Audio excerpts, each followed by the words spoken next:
राधिका घर के सारे काम कर लेती थी, पर एक अचार ही था जो वो नहीं डाल पाती थी। इसी बात को लेकर हर साल अचार के मौसम में राधिका की जेठानी सुधा उसे ताने भी दे देती थी और बातें भी बनाती थी। इस साल भी आम का मौसम आया, घर में अचार डालने की बात हुई तो सुधा राधिका को ताने मारने से नहीं चूकी। घर के काम पड़े हैं और ऊपर से अचार डालने के लिए आम आए हुए हैं। एक तो इस घर में अचार की सारी तैयारी मुझे ही करनी पड़ती है। अभी घर के काम निपटा लूं या फिर अचार बनाने की तैयारी करूं? क्यों शोर मचा रही है सुधा? अगर इतनी ही परेशानी हो रही है तो राधिका को बुला ले, वो तेरी मदद कर देगी। क्या कहा? अचार बनाने में मेरी मदद कर देंगी? माँ जी, आप शायद भूल रही हो, राधिका को अचार बनाना नहीं आता। मैं तो उसको जब भी कहती हूँ कि अचार बना ले तो वो यही कहती है कि मेरे से अचार ही नहीं बनता और जो मर्जी काम करवा लो। अब ये भी कोई बात हुई? मैं तो सारे अचार बना लेती हूँ, फिर राधिका क्यों नहीं बनाना सीखती? आप तो उसे सिर पर चढ़ाकर बैठी हो। एक बार भी आपने कभी उसे कहा कि राधिका अचार बनाना सीख ले, अचार बना ले? हमेशा मैं ही अचार बनाती रहती हूँ, जैसे इस घर में अचार बनाने का ठेका मैंने लिया हुआ है। सुधा बुड़बुड़ करते हुए अचार के आम बोरी में से निकाल रही थी। उसकी बातें रुकी नहीं रही थी, इसलिए उसकी सास को भी गुस्सा आ गया और उसने राधिका को आवाज लगाई। राधिका बहू, सारा दिन कमरे में ही रहने का इरादा है या बाहर आकर देखना है कि क्या हो रहा है?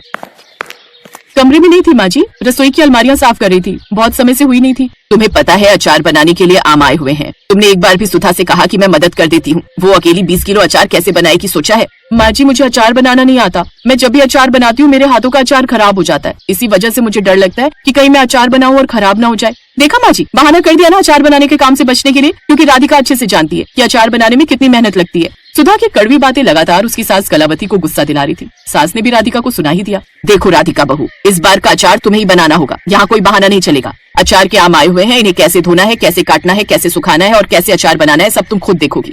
सुधा, आम की बोरियां यही रख दो, अब अचार राधिका ही बनाएगी। ठीक है, अगर ऐसी बात है तो मैं रख देती हूँ। सुधा मुंह बनाती हुई आम की बोरी वहीं आंगन में छोड़कर अपने कमरे में चली गई। अब अचार बनाने की जिम्मेदारी राधिका की थी। राधिका बहुत घबरा गई, क्योंकि उसके लिए 20 किलो आम का अचार, वो भी अकेले बनाना, बहुत मुश्किल था। राधिका के साथ सत्संग में चली गई। राधिका ने बोरी में से आम निकाले, उन्हें अच्छे से धोया, पोंछा और कुछ देर बाद वो आमों को काटने लगी। इसी बीच राधिका की जेठानी भी अपनी सहेली के घर चली गई। बेचारी राधिका घर में बिल्कुल अकेली थी। राधिका ने आम काटने शुरू किए। राधिका कुछ आम काट चुकी थी। अचानक राधिका ने एक आम काटा तो उस आम में से चमकती हुई रोशनी निकलने लगी और अचानक राधिका के सामने एक बहुत सुंदर परी प्रकट हुई। कितने दिनों बाद खुली हवा में सांस ले रही हूँ। इस आम के अंदर बंद रह रहकर तो मैं थक गई थी। अब मैं अपनी जादुई छड़ी का उपयोग कर सकती हूँ। अब मैं अपने परीलोक वापस चली जाऊंगी। पर तुम तो मुझे नहीं पकड़ोगी ना? तुम तो मुझे जाने दोगी ना? मैं तुम्हें नहीं पकड़ रही, पर तुम कौन हो? मैंने तुम्हें पहचाना नहीं। मैं सुनहरी परी हूँ। एक बार मैं पृथ्वी लोक पर अपनी सहेलियों के साथ घूम रही थी। कुछ पृथ्वीवासियों की नजर मुझ पर पड़ गई। वो मुझे पकड़ने लगे। सबसे बचने के लिए मैं इस आम के अंदर छुप गई। तब से मैं इस आम के अंदर ही कैद थी। मेरा जादू खुले आसमान में ही काम करता है, इसी वजह से मैं इस आम से बाहर नहीं आ सकी। तब से मैं इधर उधर भटक रही हूँ। आज तुमने इस आम को काटकर मुझे कैद से आजाद कर दिया। परिलोक में मेरे माता पिता और बाकी सहेलियां सब मेरे लिए बहुत परेशान होंगे। तुम तो मुझे नहीं पकड़ोगी ना? मुझे जाने दोगी ना? हाँ, मैं तुम्हें नहीं पकड़ूंगी, मैं तुम्हें जाने दूंगी। घबराओ नहीं, तुम्हें मेरे से कोई खतरा नहीं है। राधिका और सुनहरी परी अभी आपस में बात कर ही रहे थे कि तभी राधिका की जेठानी सुधा आ जाती है। मेरी जेठानी आ गई है, तुम उनके सामने मत आओ। एक काम करो, तुम अचार के इस खाली मर्तबान में छुप जाओ। राधिका के कहने पर परी अचार के मर्तबान में छुप जाती है। क्या बात है राधिका, तुमने तो अभी तक अचार के लिए आम काटे तक नहीं। शाम होने वाली है, माँ जी तो तुम्हें कहकर गई थी कि उनके आने से पहले अचार बना लेना। मुझे नहीं लगता कि तुम अचार बना पाओगी। वैसे मैंने आज तुम्हें अच्छा फंसाया। तुम्हें अचार बनाना नहीं आता और तुम ये अचार बना नहीं पाओगी। मैं तुम्हारी मदद नहीं करने वाली और माँ जी तुम्हारी अच्छे से डांट लगाई देंगी, क्योंकि तुम आज आम का अचार बना ही नहीं पाओगी। और अगर बना भी लिया तो तुम्हारे हाथों का आम का अचार तो वैसे भी खराब होना ही है, क्योंकि तुम्हारे हाथों का आम का अचार तो रुकता ही नहीं। चलो मैं भी देखती हूँ कि तुम अचार कैसे बना रही हो। मैं यहीं बैठ जाती हूँ। सुधा वहीं चारपाई पर बैठ जाती है। जब तक सुधा वहाँ थी, परी मर्तबान से बाहर नहीं आ सकती थी। राधिका अचार बनाना शुरू करती है। सुधा उसे बहुत ध्यान से देख रही थी और उस पर हंस रही थी। राधिका कटे हुए आमों पर नमक डालने लगती है तो पूरी थैली आम की घबराहट में उसके हाथ से छूट जाती है और सारा नमक आमों पर गिर जाता है। सुधा जोर से हंसती है। राधिका और घबरा जाती है। उसने कभी अचार बनाया नहीं था तो उसे मसाले का अंदाज ही नहीं था। राधिका हड़बड़ाहट में ढेर सारे मसाले आमों पर छिड़क देती है। राधिका का अचार पूरी तरह से खराब हो चुका था। सुधा मजाक उड़ाते हुए कमरे में चली जाती है। राधिका की आंखों में आंसू आ गए थे। सुधा के कमरे में जाने के बाद परी मर्तबान से बाहर आती है। अब क्या करूं? सारा अचार खराब हो गया। मुझे तो नमक मसालों का अंदाज ही नहीं हुआ। घबराओ नहीं राधिका, ये अचार खराब नहीं होगा। मैं इसमें और आम मिला दूंगी और मसाले भी ठीक कर दूंगी। मैं अपने जादू से तुम्हारा सारा अचार सही बना दूंगी। मेरी जादुई छड़ी सब कुछ कर सकती है। क्या सुनहरी परी, तुम सचमुच मेरी मदद कर सकती हो? हाँ, मैं तुम्हारी मदद जरूर करूंगी, क्योंकि तुम बहुत अच्छी हो और मैं तुम्हें अचार बनाने का तरीका भी बताऊंगी। जादुई छड़ी, मुझे आम का अचार बनाना है, इसलिए आंगन में अचार के आम प्रकट कर दो। सुनहरी परी के आदेश पर जादुई छड़ी आम प्रकट कर देती है, पर वो आम थोड़े नहीं बहुत ज्यादा थे। ये देखकर राधिका हैरान रह जाती है। जादुई छड़ी, मैंने तुम्हें थोड़े आम बोले थे, ये तो बहुत ज्यादा है। सुनहरी परी, तुमने मुझे बहुत समय बाद याद किया है, इसलिए मेरा जादू गड़बड़ा गया है। मैं सही माप नहीं कर पा रही हूँ। ये 1000 किलो आम है, इससे कम मैं प्रकट नहीं कर सकती। अच्छा ठीक है, तो 1000 किलो आम के अचार के मसाले और तेल भी प्रकट कर दो। पर सुनहरी परी, मैं इतने सारे आम का अचार का करूंगी क्या? ये तो बहुत ज्यादा है। अचानक राधिका की सास और जेठानी आंगन में आ जाते हैं। आंगन में 1000 किलो आम रखे हुए देखकर कलावती और सुधा हैरान रह जाते हैं। अब तक वो दोनों परी को देख चुके थे। कुछ देर बाद उन्हें सारी बात समझ में आ जाती है। तब परी उन्हें सबक देती है। आप दोनों खुद सोचिए, क्या आप दोनों ने राधिका के साथ ठीक किया? राधिका को अचार बनाना नहीं आता, पर वो बेचारी कोशिश कर रही थी, उससे अचार खराब हो गया। सुधा, तुमने उसकी मदद करने की जगह उसका मजाक उड़ाया। क्या ये बात सही है? कभी तुम्हें किसी वक्त राधिका की जरूरत पड़ेगी तो क्या राधिका तुम्हारे साथ ऐसा व्यवहार करे तो तुम्हें अच्छा लगेगा? और आप तो उसकी सास हो। सास तो माँ की तरह होती है। आपको तो एक माँ की तरह राधिका को अचार बनाने का सही तरीका समझाना चाहिए था, पर आप दोनों ने ऐसा नहीं किया। आज राधिका ने मेरी मदद की है, इसलिए मैं उसकी मदद कर रही हूँ। आज राधिका आपको 1000 किलो आम का अचार बनाकर दिखाएगी, और वो भी बहुत बढ़िया। परी की बातों से राधिका की सास और जेठानी बहुत शर्मिंदा होते हैं। राधिका उनके सामने मेहनत और हिम्मत के साथ 1000 किलो आम का अचार बनाना शुरू करती है। अब उसकी सास और जेठानी भी उसकी मदद करने लगी, क्योंकि उन्हें अपनी गलती का एहसास था। कुछ ही समय में राधिका की मेहनत रंग लाती है और वो 1000 किलो आम का अचार बनाकर तैयार कर देती है। परी की बातों से राधिका की सास और जेठानी को समझ आ गया था। सुनहरी परी वापस परी लोक चली जाती है। उस दिन के बाद राधिका की सास और जेठानी दोनों ने कभी भी उसके साथ बैर। सलोनी के माता पिता कोरोना महामारी के कारण चल बसे थे। सलोनी के चाचा चाची ने ही अब उसकी जिम्मेदारी संभाल ली। जब सलोनी के माता पिता गुजरे तब वो 11वीं कक्षा में थी। माता पिता को गुजरे 2 साल हो चुके थे। सलोनी कॉलेज की पढ़ाई करना चाहती थी, पर उसकी चाची ने उसे कॉलेज जाने के लिए मना कर दिया। कोई जरूरत नहीं है आगे की पढ़ाई करवाने की। बड़ी मुश्किल से 2 साल 11वीं और 12वीं तो हमने इसे पढ़ा लिखा दी। आगे हम इसकी जिम्मेदारी नहीं संभालेंगे। कोरोना में इसके माता पिता तो ऊपर चले गए, हमारे ऊपर इसकी जिम्मेदारी दे गए। अरे कौन सी जायदाद छोड़कर गए हैं जो हम इसकी पढ़ाई पर खर्च करें? कमलेश, तुम बिल्कुल भी सही नहीं हो। इतनी तेज आवाज में बात करती हो। सलोनी ने सुन लिया ना तो तुम्हारी खैर नहीं। क्या कहा? तुम अपनी भतीजी के लिए मेरे से लड़ाई कर रहे हो? ठीक है, मैं अभी के अभी अपने दोनों बच्चों को लेकर मायके जा रही हूँ। रहो तुम अपनी भतीजी के साथ। तभी सलोनी आ जाती है। चाची जी, वो मैंने दूध उबाल दिया है, रोटियां। चाची जी, आप कहीं जा रहे हो? हाँ, अपने मायके जा रही हूँ, अपने माँ के घर। और मेरे जाने का कारण सिर्फ तू है। तेरी वजह से आज तेरे चाचा मेरे से लड़ाई कर रहे हैं। पता नहीं कैसी मनहूस लड़की है, कोरोना में माँ बाप को खा गई और अब हमारी छाती पर मूंग डल रही है। जा रही हूँ मैं। अपने चाचा की सेवा कर ले अच्छे से और खुश हो जा, मिठाइयाँ बांटो।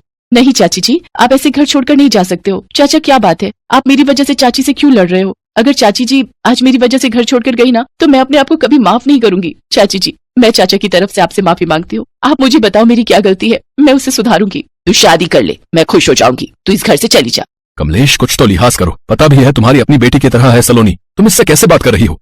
चाचा, 1 सेकेंड। ठीक है चाची जी, मैं शादी के लिए तैयार हूँ। आप मेरे लिए लड़का देखना शुरू करो। जिससे भी आप कहोगे मैं उसी से शादी कर लूंगी, पर आप घर छोड़कर नहीं जाओगे, प्लीज चाची। सलोनी ने शादी के लिए हाँ कह दी तो उसके बाद कमलेश को इस बात की चिंता लग गई कि अगर सलोनी की शादी की तो दहेज भी चाहिए, और वो एक फूटी कौड़ी भी खर्च नहीं करना चाहती थी।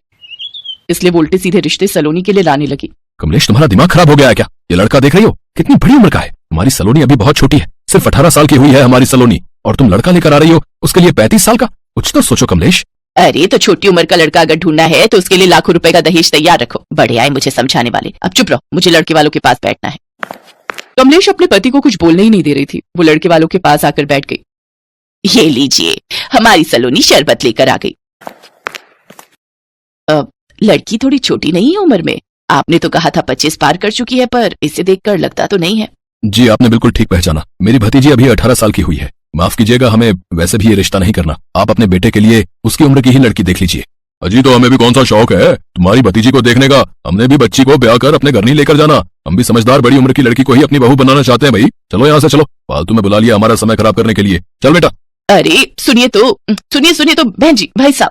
लड़के वाले वहां से चले जाते हैं। सलोनी की चाची गुस्से में भर जाती है। तुम्हारी वजह से आज लड़का हाथ से निकल गया, और इतनी जल्दी लड़का कहाँ मिलेगा, और वो भी ऐसा जो कम दहेज में मान जाए। सलोनी को अपनी चाची के बुरे व्यवहार से बहुत दुख होता था। वो बेचारी 12वीं की पढ़ाई के बाद से घर पर ही रहकर सारे घर के काम करती रहती थी। कॉलेज की पढ़ाई वो कर नहीं सकती थी, क्योंकि उसने अपनी चाची को वादा कर दिया था कि वो शादी के लिए तैयार है। चाचा, ये आपकी रोटी। मुझे माफ कर दे सलोनी बिटिया, तेरी चाची के बुरे व्यवहार के कारण तुझे कितनी तकलीफ हो रही है मैं सब जानता हूँ। भैया भाभी के जाने के बाद तुझे वो प्यार इस घर में नहीं मिला जो तुझे अपने मायके में मिलना चाहिए। मैं तो भगवान से बस यही प्रार्थना करता हूँ कि तुझे ऐसा ससुराल मिले जहाँ तुझे मायके की कमी ना खले। एक दिन सलोनी के चाचा ने अपनी भतीजी के रिश्ते के लिए अपनी फैक्ट्री के मालिक सेठ सेवाराम से इस बारे में बात की। नंद किशोर, तुम मेरे पास कई सालों से काम कर रहे हो। इतना तो मैं जानता हूँ कि तुम बहुत विश्वासी हो और बहुत ही अच्छे खानदान से वास्ता रखते हो। मेरे एक परम मित्र हैं सेठ मोहनलाल जी, उनका बेटा आशीष दिल्ली से कानपुर आया हुआ है। हो सकता है वहाँ बात बन जाए। सेठ जी, अगर ऐसा हो जाए तो आपकी बड़ी मेहरबानी होगी। मेरी भतीजी को अच्छा घर मिल जाएगा। आजकल बेटियों के लिए अच्छे रिश्ते मिलना बहुत मुश्किल है। उसकी चिंता मुझे बहुत सताती है। वो बिन माँ बाप की बच्ची है, आप तो सब जानते ही हो। कोरोना में उसके माता पिता चले गए, उसके बाद से वो मायूस हो गई है। मैं सब समझ रहा हूँ नंद किशोर, चिंता मत करो, मैं इस रिश्ते को करवाने की पूरी कोशिश करूंगा। सेठ सेवाराम ने अपने मित्र सेठ मोहनलाल से बात की। आशीष को भी सलोनी पसंद आ गई और दोनों का रिश्ता पक्का हो गया। सलोनी के चाचा की खुशी का ठिकाना नहीं था। सलोनी को बहुत ही अच्छा ससुराल मिल गया था। सेठ मोहनलाल ने दहेज में कुछ भी नहीं लिया। चाची को तो मन ही मन इस बात की खुशी थी, पर सलोनी बहुत घबराई हुई थी। वो अभी छोटी उम्र की थी और इतनी बड़ी जिम्मेदारी वो कैसे संभालेगी, वो इसी चिंता में थी। मेरी गुड़िया, मेरी बच्ची, मैं जानता हूँ तू अपने ससुराल में पूरी जिम्मेदारी निभाएगी। तू वहाँ बहुत खुश रहेगी। मेरा आशीर्वाद तेरे साथ है बेटी। चाचा, चाचा। विदाई के समय सलोनी अपने चाचा से लिपटकर फूट फूट कर रोती है। उसकी चाची कमलेश की आंखों में तो एक भी आंसू नहीं था। वो तो यही सोच रही थी कि उसके सिर से कोई भार टल गया। सलोनी शादी होकर अपने ससुराल आ जाती है। शादी के अगले दिन सलोनी जल्दी सोकर उठ जाती है, जैसे उसकी आदत थी। अरे सलोनी बहू, थोड़ी देर और सो लेती, तुम इतनी जल्दी क्यों उठ गई? मम्मी जी, मैं तो इतनी जल्दी ही उठती हूँ। अरे तुमने झाड़ू क्यों हाथ में पकड़ लिया बहू? वो सुबह सुबह सफाई करके बर्तन करके नाश्ता बना लूं तो ठीक रहता है, वही कर रही थी। अरे बहू, ये सब तुम्हें करने की कोई जरूरत नहीं है। हमारे घर में नौकर चाकर हैं, वही ये सारे काम करते हैं। तुम आओ मेरे पास बैठो, आज हम सास बहू एक साथ चाय पियेंगे। आप मुझे किचन बता दीजिए, मैं चाय बना लाऊंगी। अरे नहीं बहू, अभी तुम्हारी नई नई शादी हुई है, हम आराम से तुम्हें किचन में लेकर चलेंगे। अभी चाय कमला बनाकर ला रही है, तुम आराम से बैठो। सलोनी को बहुत झिझक सी हो रही थी, क्योंकि घर में तो वो सारे काम करती थी, पर यहाँ पर वो आराम से अपनी सास के साथ बैठी हुई थी। कुछ देर बाद वो अपनी सास के साथ घुल मिल जाती है और वो दोनों ढेर सारी बातें करने लगते हैं। अच्छा ये बात है, तो तुम्हें पढ़ना बहुत पसंद है। मैं तुम्हारी आगे की पढ़ाई के लिए तुम्हारे ससुर जी से बात करूंगी। तुम्हें कॉलेज जाना चाहिए। चलो अब तुम हमें अपने हाथों का बढ़िया सा हलवा बनाकर खिलाओ। एक काम करते हैं, हम सास बहू मिलकर हलवा बनाएंगे। मम्मी, मैंने भी तो कॉलेज में अभी एडमिशन लिया है, अब भाभी का एडमिशन मेरे कॉलेज में करवा दो, हम दोनों का कॉलेज साथ में ही हो जाएगा। ये ठीक रहेगा। आशीष बेटा, कल तू बहू को कॉलेज ले जाना, ये एडमिशन फॉर्म भराएगी। उसके बाद प्राची के साथ सलोनी बहू कॉलेज चली जाया करेगी। ठीक है मम्मी, नो प्रॉब्लम। मैं कल ऑफिस थोड़ा लेट चला जाऊंगा, पापा पहले चले जाएंगे। हाँ क्यों नहीं। अच्छा जल्दी से अब गरम गरम हलवा खिलाओ, हमारी बहू के हाथ का हलवा। हम खाकर तो देखें कि कैसा बना है भाई। ये लीजिए पापा जी। बहुत ही बढ़िया हलवा बनाया है बहू। ये लो मेरी तरफ से शगुन। और ये मेरी तरफ से भी। सलोनी ने जैसा सोचा था उसके विपरीत हुआ। सलोनी को अपने ससुराल में इतना प्यार मिल रहा था कि कुछ ही दिनों में वो सब उसके अपने हो गए। आशीष सलोनी का एडमिशन प्राची के कॉलेज में ही करवा देता है। सलोनी अब प्राची के साथ कॉलेज जाने लगी। थैंक यू आशीष जी, आप सभी ने मुझे बहुत प्यार दिया है। मैं तो अपने मम्मी पापा को कोविड में खोने के बाद बिल्कुल अकेली हो गई थी। सिर्फ चाचा से ही मेरा लगाव रहा। और कहते कहते सलोनी की आंखों में आंसू आ जाते हैं, उसका गला सूख जाता है। तभी उसकी सास उसे दिलासा देने लगती है। सलोनी बिटिया, मैं भी तो तुम्हारी माँ हूँ। अब तुम अपने सारे दुख भूलकर खुशियां बटोरना शुरू कर दो। तुम हमारी बहू होने के साथ साथ हमारी बेटी भी हो। अगले दिन सलोनी जब अपने चाचा चाची से मिलने जाती है तो वो बहुत खुश थी। वहां पर वो अपने ससुराल वालों की बहुत तारीफ करती है। उसकी चाची उस समय चुप थी, वो कुछ नहीं बोली। न ही चाची ने कोई खुशी जाहिर की, पर अपनी भतीजी सलोनी को खुश देखकर उसके चाचा नंद किशोर की आंखों में खुशी के आंसू छलक जाते हैं। वो अपनी भतीजी और दामाद को खुशी खुशी